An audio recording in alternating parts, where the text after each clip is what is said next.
Someone asks what you're doing for your birthday, and you say the truth. Nothing, it's just another day. And suddenly, you're the strange one. Your friends look concerned. Your family says you're being difficult. Somewhere along the way, not caring about your own birthday turned into a red flag. But psychologists have actually studied this exact reaction, and what they found says more about the people judging you than it does about you. By the end of this video, you'll know exactly which version of this you actually are. There's a group of people who stopped celebrating because life quietly taught them not to. Maybe the parties got smaller every year. Maybe people forgot more than once. Psychologist Martin Seligman called this learned helplessness.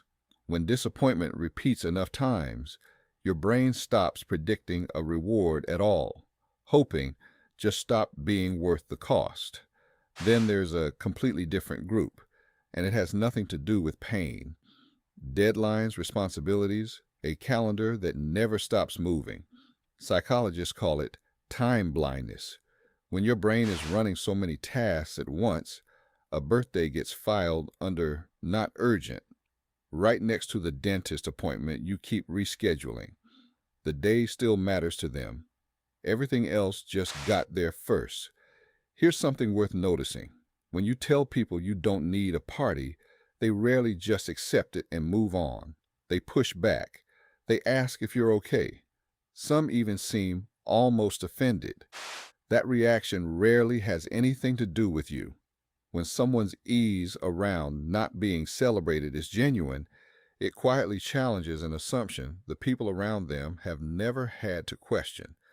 That everybody needs the same things, that celebration is universal, that of course you want the cake and the attention and the fuss. Your indifference isn't a red flag, it's a mirror, and not everyone likes what they see reflected in it. None of this makes someone antisocial, and it isn't the same as not wanting connection at all. Plenty of people who skip the birthday fuss still show up fully for the people they love. Remember small details. Plan things for others without needing credit for it. The difference isn't whether they care about people. It's whether they need a specific ritual on a specific date to prove the caring is real. This shows up most sharply in relationships.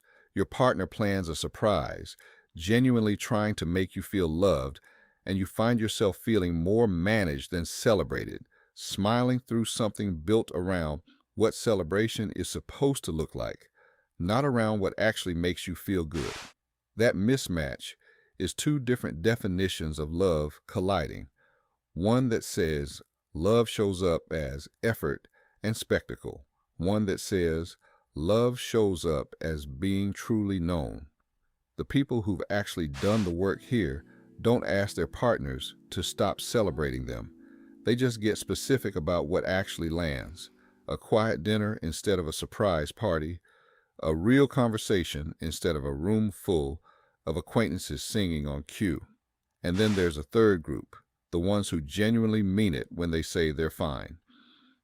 Researchers Edward Deci and Richard Ryan spent decades studying something called self-determination theory, and one of their core findings is that the most psychologically stable people build their sense of worth from the inside, not from a date on the calendar, not from 30 people singing off-key in a restaurant. There's a name for the cycle everyone else is stuck in, the hedonic treadmill, the constant chase for the next celebration, the next milestone, the next hit of external happiness that never quite lands the way you hoped it would. People who genuinely don't need their birthday simply stepped off that treadmill. They kept the need for joy. They just stopped outsourcing it to one specific day. There's a neurological reason celebration rarely delivers the lasting feeling people chase from it. Your brain's dopamine system doesn't just respond to good things happening. Neuroscientists Wolfram Schultz and Reed Montague showed it responds to the gap between what you expected and what you actually got. Build the expectation up for weeks, and even a genuinely nice birthday can land as a letdown, simply because reality can't outrun the version you imagine. People who stopped expecting anything specific from the day remove that gap entirely. There's nothing left to fall short of. This pattern rarely stays contained to one day a year. People who have actually stepped off the treadmill tend to move through the rest of their life the same way. They finish a project and don't need it announced to the whole team to feel like it mattered. They help a friend move apartments and don't bring it up later, waiting for credit. Recognition turns into optional information instead of required fuel. Nice when it shows up, unnecessary when it doesn't. Here's the part that actually matters. Two people can say the exact same sentence, "It's just another day," for two completely opposite reasons. Picture two people at the same dinner, both saying it when someone asks about their plans. One says it already looking forward to a quiet evening alone. The other says it while quietly checking, just for a second, whether anyone reacts. The only real difference between them is whether they're avoiding disappointment or whether they simply outgrew needing it. If you've ever caught yourself saying that sentence and wondered which one you actually meant, subscribe, because we're about to get into exactly how to tell the difference and why the answer says more about your past than your personality. Picture being 8 years old, counting down the days, telling everyone at school what was coming. You'd built the whole thing in your head. The balloons, the cake, the moment everyone gathered just for you. And then the day actually arrived, and it was quiet. Maybe fewer people showed up than you expected. Maybe someone forgot entirely. You didn't cry where anyone could see it. You just quietly adjusted what you expected next time. And the year after that, you expected a little less again. Nobody decides to stop hoping all at once. It happens one small disappointment at a time, until the lowered expectation stops feeling like sadness and starts feeling like maturity. Researchers at Johns Hopkins found something strange about painful dates.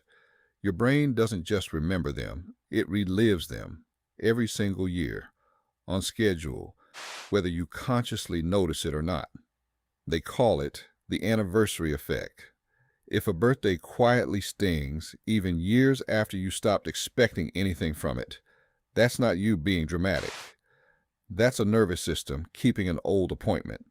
Psychologist Jennifer Crocker studied something she called contingencies of self-worth and found that some people opt out of celebrating from fear, not confidence. If they let themselves want it and it falls short again, that confirms something they already suspect about themselves.